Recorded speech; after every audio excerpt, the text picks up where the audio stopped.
Ok, ouais, salut, nouvelle vidéo. Donc, fin de la semaine, d'une semaine. Et cette semaine, ça a été une semaine nulle, ok, strict de perte. Si vous suivez mes vidéos, vous savez très bien que je suis en train de perdre. Enfin, je fais que de perdre en ce moment. Enfin, ça fait partie du parcours de trader, quoi. Donc, je vais vous expliquer mes pertes et donc, voilà. Et ouais, du coup, je sais pas s'il y a des gens qui suivent mes vidéos, hein, mais dans tous les cas, je m'en fous. Donc voilà, c'est juste des vidéos pour moi dans l'avenir, comme ça je puisse revenir sur ce que je faisais avant. Mais bref, s'il y a des gens sur mes vidéos et que mes vidéos peuvent apporter de la valeur à d'autres gens, bah c'est parfait. Donc, alors, ok, super, on enregistre. Donc, je vais sur mes trucs, sur mes trades.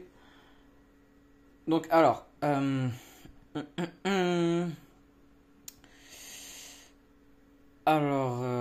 oula, ben, attendez. Euh, Est-ce que je l'avais déjà recap ou pas le trade? Je crois la dernière vidéo que j'ai faite là, Aude USD je crois. Non, AUD GPY. Ouais, la dernière vidéo sur ma chaîne, la vidéo avant celle-ci quand elle sera postée. C'est l'AUD GPY. Du coup, l'AUD GPY c'est déjà expliqué. Du coup, lui, on peut le rayer. Alors, GBP USD. Ah oui, je me rappelle à peu près. Ouais, c'est vraiment des trucs nuls en fait. Genre, vraiment, c'est de la merde ce que j'ai fait. Mais bon, je suis un. Vraiment, en vrai, j'ai honte. Genre, vraiment, j'ai honte. Mais je vous explique quand même. Donc, je vais sur l'une de meilleures. Ah, mais ça bug, wesh, vraiment, frère. Donc, vite fait, ce que c'est que à ce moment ici, dans le prix, on est revenu dans une potentielle zone de demande. En fait, non. En fait, on est juste venu dans un potentiel. Putain, frère. Dans un, dans un potentiel endroit de mitigation sur les intervalles de temps plus grands parce que le GBP, le GBP USD, il est sur un order flow haussier sur les intervalles de temps plus grands comme le daily ou le 4 heures. Donc là, on est en train de revenir vers les retracements, genre à 80% de notre mouvement haussier. Et là, donc, moi, enfin, j'aurais peut-être pu croire que, genre, le prix, il allait monter à partir de là, vu qu'on vient mitiger quelque chose sur le 4 heures. Enfin, en fait, on vient pas vraiment mitiger, mais enfin, en fait, on vient mitiger une zone globale. Genre, si on prenait l'extension Fibonacci, enfin, non, le retracement Fibonacci, du bas de notre range jusqu'au haut sur du coup notre mouvement haussier sur le 4 heures. Là, on serait ici, là, on est à peu près au 80% de retracement. Entre le 75 et le 80% de retracement. Donc voilà. Et là, qu'est-ce qu'on se met à faire? Accumulation week-off, ok. Là, on vend fort, selling climax. Là, on remonte. Ça, c'est notre automatic rally. Et là, on a tous les tests là-dedans. Il y a toutes les liquidations. Et ça, du coup, c'est notre spring là-dedans. Et là, en fait, on montait. Et là, on a cassé l'automatic rally, mais avec une mèche. Et pour moi, c'est pas une cassure de structure, c'est juste une prise de liquidité. Du coup, ici, vous voyez cette zone là-dedans, la dernière vente avant l'achat qui est venue casser l'automatic rally, mais avec une mèche. Je l'ai pas prise. Je me serais fait un joli 1 pour 4 ou 1 pour 5 même. 4 ou 5% sur mon compte. Nique ta mère, toi. Bah voilà, dommage, mais il me manquait des critères de plus pour entrer dans mes trades avec de l'imbalance, liquidité à prendre, liquidité à viser, bref. Là, du coup, là, oui, on casse de la structure. Là, oui, on vient en casser. Ok? Et là, on a notre dernière vente avant l'achat. Vente avant l'achat. Je crois ma voix, ouais, sur mes vidéos, ma voix, elle a un petit décalage avec mes graphiques, avec mon ordinateur. Du coup, bah, excusez-moi pour ça. Et donc voilà, en bas de tous ces bas, enfin, il y a de la liquidité à prendre. Et là, qu'est-ce qu'on vient faire là-dedans? Nouvelle accumulation, ok, vous voyez ça. Sur les intervalles de temps plus petits, on a selling climax, automatic rally, les tests. Et la dernière mèche, le spring qui vient légèrement mitiger. Et là, on remonte. Et donc, et vu que moi, je voyais que le prix, il était en train de réagir vers le haut. Là, déjà, il réagit vers le haut. Là, il réagit encore une fois. Et en plus, je vous ai dit qu'on on vient vers le 80% de retracement. Enfin, à peu près dans une zone de mitigation sur le 4 heures. Bah, on pourrait voir un nouveau order flow haussier sur ces intervalles de temps plus petites. Donc, ça là, je l'ai acheté. Enfin, non, ça là, je l'ai raté. Si je l'aurais pris ce trade, Ouais, c'est genre, c'est un mouvement en arc-en-ciel. Moi, les mouvements en arc-en-ciel, j'aime pas les prendre. Vous voyez, attendez. Moi, j'appelle ça un mouvement en arc-en-ciel quand le price action, il ressemble à ça, là. Ouais, ça fait comme une sorte d'arc-en-ciel, ça monte et ça redescend comme ça. Genre, ça crée pas des bonnes prises de liquidité avec de l'imbalance. Enfin, c'est vraiment genre, ça fait ça, quoi. C'est moche. Ok. Donc, j'ai pas pris cet achat. Enfin, il y avait d'autres raisons pourquoi je l'ai pas prise. Donc, moi, à ce moment-là, je voyais vraiment que le prix, il était haussier. Donc, j'ai replacé mon ordre limite à, du coup, notre order block ou notre zone de demande. Genre, malgré qu'on l'ait déjà mitigé, je le mets au cas où qu'on revienne la tester parce que très souvent, on peut revenir tester avant d'aller encore plus haut. Du coup, bah, genre, je l'ai mis en mode si je me rate, bah tant pis pour moi. Et si, vu que pour moi, le prix va monter, bah, vu que je serai dans le trade, bah tant mieux. Alors que non, là, on vient direct traverser la zone. Ok, super. -1. Du coup, ça, c'est un -1. Là, on descend. Et bah, c'est tout. C'est tout. D'accord. Moi, je crois sur les intervalles de temps plus grandes, là, sur le 4 heures ou le daily, je pense là, on va partir pour un order flow baissier parce que là, ça casse vraiment tout. Et à part si on mitige à 100% et puis à part si on retrace à 100% vers le bas, mais donc et l'euro dollar, je sais plus si j'avais fait quelque chose ou pas là. Euh, non, c'est ce Xiao, ah oui Xiao là, ce fils de pute, frère. Allez. Mais je crois que je l'ai déjà expliqué. Ouais, j'ai déjà expliqué sur une vidéo précédente ce que j'avais toute la merde que j'ai fait là-dedans, je l'ai déjà expliqué sur une vidéo précédente. Ça là-dedans aussi, je crois que je l'ai expliqué. Ouais, en fait, j'ai déjà fait les vidéos. Je les ai déjà faites. Bon, en tout cas, moi, j'attends à ce que le prix, enfin, moi, mes attentes, c'est que le prix, il revienne dans cette zone ici là. Je la bouge parce que vu qu'il y a un décalage entre ma voix et l'écran, quand mon curseur bouge, il bouge pas exactement genre au moment où je parle. Donc voilà, du coup bah cette zone que je suis en train de bouger dans tous les sens là, voilà. J'attends à ce que le prix il vienne mitiger ça, il réagit de ça et après il vient casser des bas vu qu'on est sur un order flow baissier. Je vais pas vous expliquer. Le XAO USD, je fais plein de vidéos tout le temps, vous avez qu'à suivre, hein. Donc là, ce qu'on vient faire, bah, en fait, il y a juste du bruit partout là sur tous ces dessins, il y a du bazar. Mais en gros, on vient on vient mitiger ça. Ok, parfait, on vient mitige. 5 minutes, on a nos jolies réactions. Oh, voilà, c'est ça mes attentes, c'est ça que j'attends. Voilà, on casse ce bas qui est protégé.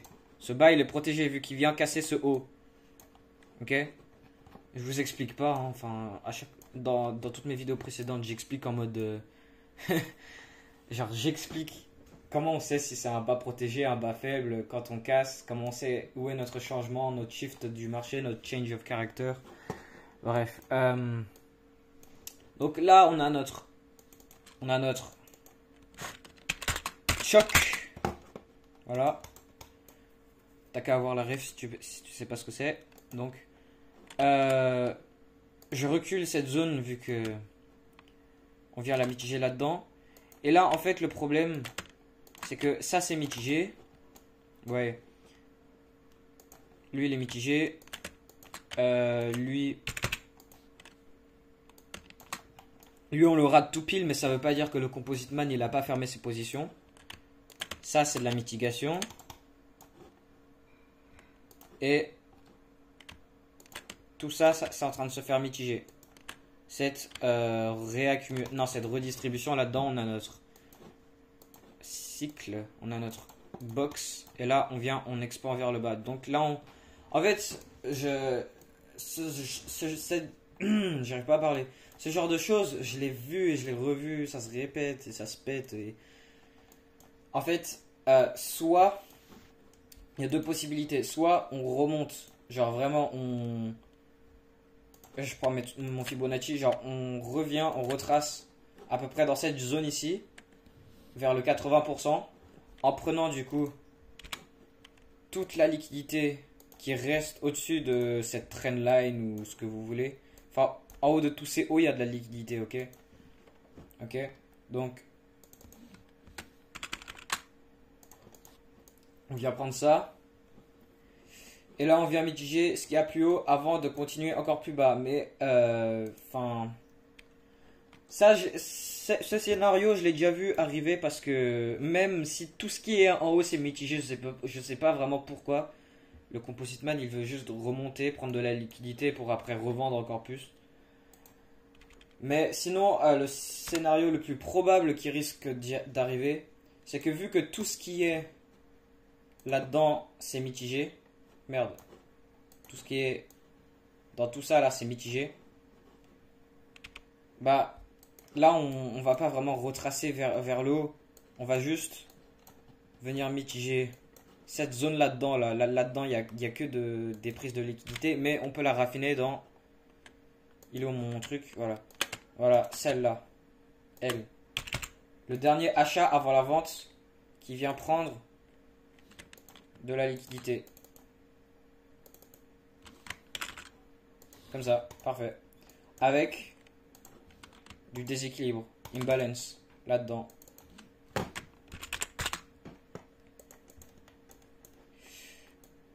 Donc, les deux scénarios, c'est soit, du coup, on revient mitiger ça et bah, on continue plus bas. D'accord? Ou alors, on remonte en prenant toute la liquidité qui est en haut de... toute la liquidité en haut de cette trendline pour venir vers le 80% de retracement et ensuite aller sur le plus bas. Donc, au final, genre je peux perdre 3 fois d'affilée, genre me faire stop loss 3 fois, genre avoir une mauvaise entrée, genre 3 fois d'affilée. Mais après la quatrième fois, ça sera la bonne entrée.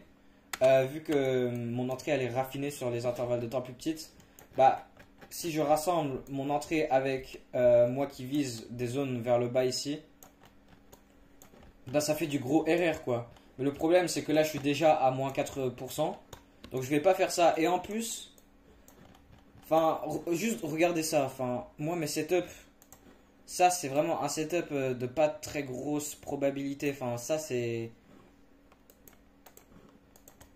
juste, j'aime pas voir en fait, j'aime pas ce genre de d'action du prix. Là on a l'impression ça s'aplatit genre là tu vois ça bouge bien, ça fait ça. Et là tu vois on commence à squeeze un peu, genre regarde. Là tu vois ça se rétrécit, ça devient tout petit, tu vois. Et quand on voit ça, genre ça peut être un signe que ces equal high ici, ils vont venir se faire prendre.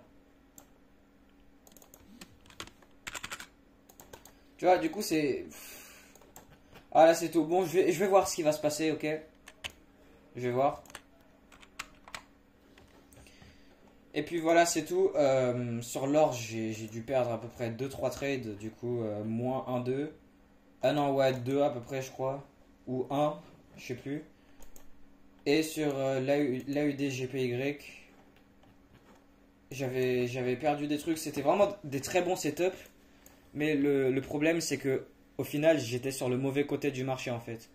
Je suis pas sûr. Enfin, je vais pas aller check maintenant, mais je crois, ouais, que la dernière vidéo que j'ai faite avant celle-ci, quand elle sera postée sur l'AUD GPY, et du coup, je vous explique tout. Mais donc, voilà, c'est ça. Puis voilà quoi. Pour l'instant, je suis à moins 4. Ça peut largement se rattraper, hein, tout ce qu'il faut. À moins 4, je le rattrape en un trade.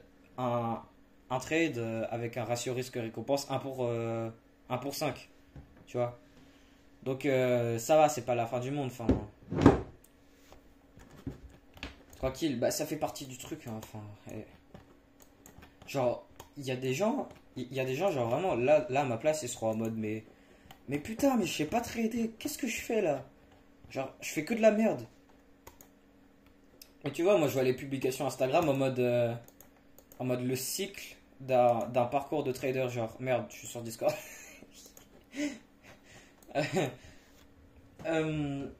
En mode genre les étapes du parcours d'un trader. Et genre, la première étape, c'est en mode ouais, je commence le trading, je vais devenir riche rapidement et tout. Et après, la deuxième étape, c'est genre, tu te rends compte que c'est bien plus compliqué que ce que tu crois. La troisième étape, c'est que tu commences à apprendre et tu commences à comprendre, enfin, as une bonne compréhension du marché. La quatrième étape, c'est que là, tu commences à gagner et tout. Genre, mon mois de juillet, c'était mon premier mois profitable, je crois. Et le mois d'août, après, j'ai tout reperdu. Genre, le mois de juillet, j'ai fait 10%. Et le mois d'août, j'ai perdu 10%. Genre, j'étais trop excité que j'ai fait 10%. En mode, je croyais, enfin, j'ai trouvé ma stratégie du coup. J'ai la bonne compréhension du marché. Enfin, j'ai cru, ouais, à partir de maintenant, je vais être profitable. Genre, enfin voilà quoi, j'avais une surconfiance. Et du coup, ça, c'est la quatrième étape. La cinquième étape, c'est après, tu te dis, ah non, merde, en fait, je l'ai pas. Ouais, en fait, non, je sais pas ce que je fais. Genre, ouais, je suis dans la merde. La sixième étape, c'est vraiment, tu tombes, mais vraiment dans un puits. Genre, t'es vraiment dans l'état le plus pourri du monde. Genre, tu fais que de perdre. Genre, le marché, il est contre toi. Genre, le monde, il est contre toi. Et la septième étape, bam, pro- profita, profitable. Ouais, profitabilité à. Ouais, bref. Je sais même pas pourquoi je vous explique ça. Mais donc, voilà. Enfin, j'ai même pas besoin de me comparer à ce genre, ce schéma des marchés. C'est juste. En fait, genre, j'ai l'impression. Genre, j'accepte super bien le processus pour devenir trader. Genre, le processus, je l'accepte. Genre, en fait, genre, j'ai pas d'émotion quand je perds, en fait. Genre, c'est cool. Mais par contre, j'ai des émotions quand je gagne. Quand je perds, j'ai tellement l'habitude de perdre. Depuis que j'ai commencé, ça fait 8 mois, je fais que de perdre. D'accord? Je suis une merde. C'est tout. Bah, c'est comme ça. Enfin, en moyenne, moi, je vois les professionnels. Les professionnels, quand je vois ce qu'ils font, et quand je vois leurs vidéos, enfin, ce qu'ils disent, enfin, avec ce que je sais sur eux, en moyenne, quand je calcule à peu près la moyenne sur tous les professionnels que je kiffe, genre mes traders préférés, ils en ont eu pour à peu près 2 ans avant d'être profitables. Et même sur Discord, il y a des traders professionnels là enfin, je sais pas, enfin, genre, je les connais même pas. Genre, je les respecte parce qu'ils sont super forts. Et quand je les demande, genre, ça fait combien de temps t'es profitable? Genre, ça t'a pris combien de temps? La moyenne, c'est entre 1 ou 2 ans. Donc, du coup, bah, enfin, c'est complètement normal de juste perdre tout le temps. Enfin, c'est la phase où t'apprends. Tu peux pas te ramener devant le marché et bam, tu gagnes, tu gagnes, tu gagnes. Non, mais enfin, il faut que tu comprennes. Faut que tu. Vas-y là, pourquoi. Qu'est-ce que je fais à parler, à blablater pendant 1000 ans? Bon, vas-y, j'ai plus rien à dire, hein. Vas-y, bah, je vais finir par être profitable, hein. Je vais finir par être millionnaire. Je sais très bien, ça va arriver. Enfin, je sais très bien, ça va venir. En fait, c'est juste, moi, je le veux vite fait. Genre, tu vois, je vois sur les réseaux en mode. Tu vois, des millionnaires à 20 ans et tout. Genre, ça serait incroyable, ça. Mais je suis sûr à 100%, c'est juste. Genre, je peux pas être sur les marchés financiers pendant quoi, 10 15 ans. Genre, le temps d'un métier normal, genre quelqu'un qui travaille en tant qu'employé dans une entreprise pendant 10 15 ans. Enfin, tu vois, genre, tu vois, c'est quelque chose de normal, mais en mode, imagine, genre, tu passes 10 15 ans sur les marchés financiers et jamais, genre, même pas t'es profitable. Alors, évidemment, au bout de 10 15 ans, au bout de 10 15 ans, forcément, c'est juste obligé, il n'y a pas de question à poser que tu sauras faire 10% par mois. Et si tu sais faire 10% par mois, tu as trouvé un glitch d'argent à l'infini. Parce que maintenant, on a l'avantage d'avoir les propres firmes. Bon, on a eu MyForex Funds là qui a un petit peu scam tout le monde. Enfin, tu vois, les propres firmes, on peut pas entièrement faire confiance. À tout moment, ça peut disparaître et on doit repartir à trader avec nos propres fonds. Et ceux qui de base n'ont pas d'argent, bah, ils peuvent être très bons en trading, ils peuvent faire 10% par mois. Mais 10% de 1000 euros, c'est pas, c'est vraiment de la merde. Tu vois, tu peux pas vraiment vivre avec 100 euros par mois, tu vois. Alors que si tu sais faire 10% par mois, tu passes l'évaluation des propres firmes, tu te fais financer quoi, 10K.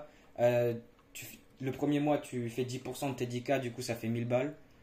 Enfin, vu que tu gardes 90% en moyenne de tes profits, ça fait 900 balles. Les 900, tu les mets dans. Ou la moitié, juste la. Même pas, genre, tu mets un tiers de ce que tu gagnes dans un compte à 100K. Et un compte à 100K, enfin, juste 10% de 100K, du coup, en gardant 90% de tes profits. Et 10%, du coup, ça part chez le propre firme. Bah, ça fait 9000 balles par mois. 9000 balles. C'est quoi ça, 9000 balles? J'ai tellement cette impression, c'est rien du tout, genre. J'ai tellement l'impression, genre, c'est un truc normal.